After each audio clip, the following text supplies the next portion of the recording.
Well, David, thanks for taking a few minutes just to talk to us and share your expertise on compensation studies in the church. I think this is a topic that a lot of churches have questions about, but not a lot of information on. So, your insights into this will be really helpful. Wonder if we could just start with what is a compensation study and why should churches actually care about one?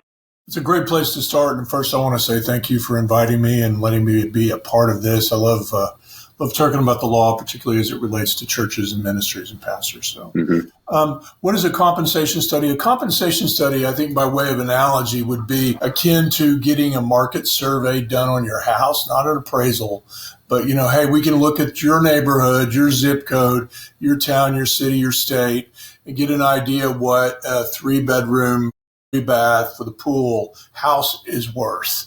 Okay, and there's going to be a range between low and high, and here's the median. So a compensation study does basically the equivalent of that.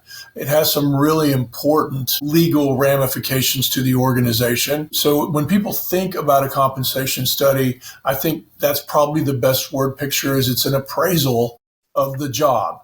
Okay, and so somebody on the low end, somebody on the high end, and in the middle. And when thinking about compensation studies, I think it's also important to just remind people that religious nonprofits and nonprofits generally can only do two things. It's all they can do, and that is do what they do, whatever it is they've called to do, if it's the American Red Cross or the church down the street, and they can pay people reasonable compensation to do what they do. That's it. So the comp study comes into the equation in terms of the service, the Internal Revenue Service and the code talks about reasonable compensation for like jobs in like organizations. And so that's really the process, back to my analogy of getting a real estate survey. If you have a 3-bedroom, 3-bath house and a pool, you're not going to go look at a 20-bedroom home to get comparability data, and you're not going to look at a 1-bedroom. So you got to look at liked organizations, like function as the employees providing. Okay, that makes sense. Well, that kind of gets into, in some ways, maybe answers my second question, but how do you know if your church is legally obligated to be doing compensation studies? Yeah, well, every organization, nonprofit organization, is required to only pay reasonable compensation, right?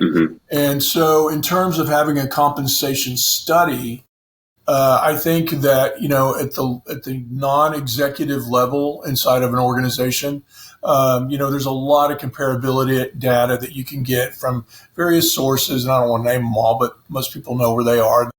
Pay something, log on, et cetera, et cetera. And so that is in of itself comparability data that you can utilize to ensure that you're paying reasonable compensation. And that's all well and good, and that can be done internally. It doesn't necessarily require a compensation study, something more robust than that, unless there's some features to the employee, like they're related to a founder, for example, or they're related to a key executive, et cetera. So you might want to be more, not throw them in just kind of bands of compensation study. Where it becomes more likely that an organization is going to want to get a compensation study is when you're talking about highly compensated executive level. And, the first question that I always get is when I say, well, what's highly compensated? Well, I can say, well, it's different in Birmingham than it is in Dallas. And it's a lot different in Dallas than it is in Manhattan. Okay, sure. So highly compensated is subjective. But within an organization, people probably can rattle off who the people that are really being compensated relative to non-executive folks. And so then you move into the issue of, well, is it just good enough to go to one of these websites and fill out a stuff and get a little report? Or do we need to look into this? Because the penalties, they're called excise taxes, the penalties that can come to the organization, the individual, and also the board that approved excessive compensation are very significant. They can be up to 225% of the amount that's excessive.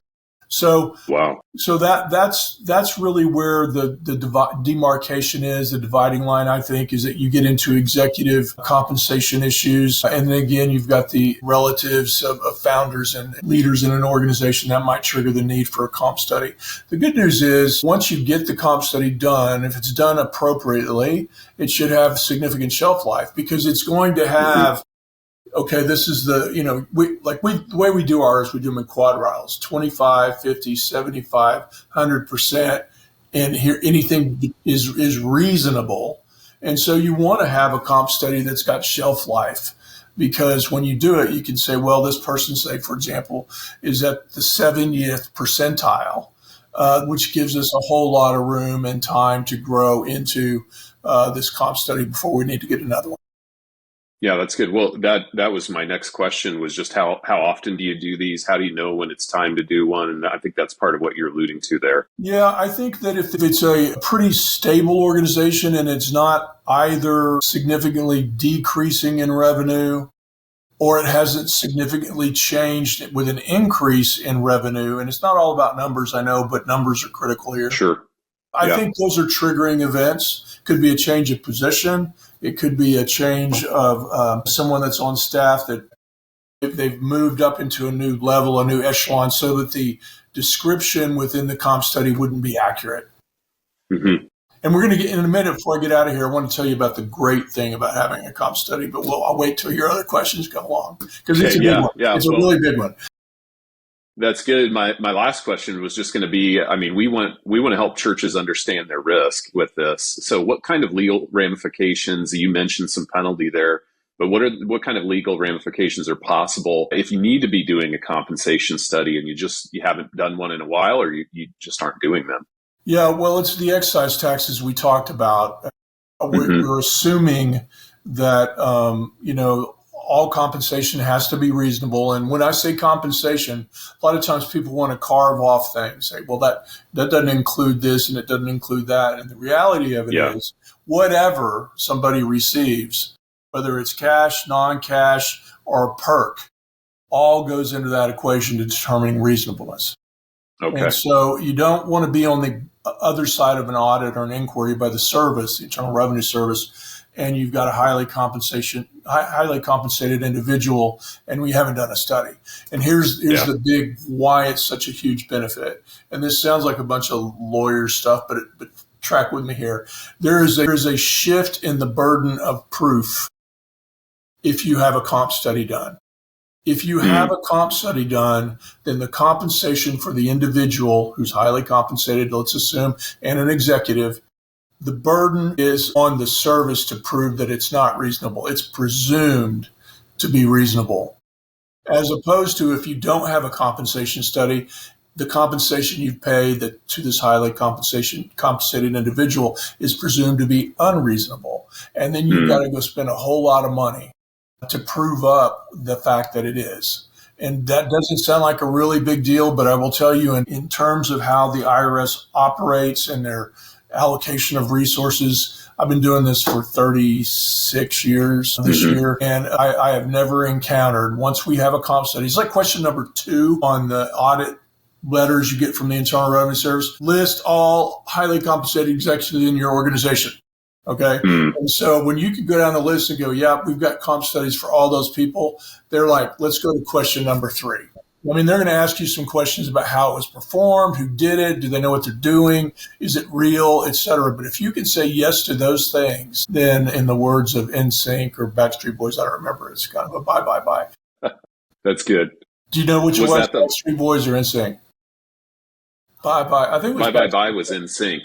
NSYNC? Okay, well, the immortal words of NSYNC, they have a tendency to say bye, bye, bye on those questions. I'm embarrassed that I know that, but I'm pretty sure it's NSYNC. I'm 6'8". I never was in a boy band, but I always wanted to have one called You Too Tall.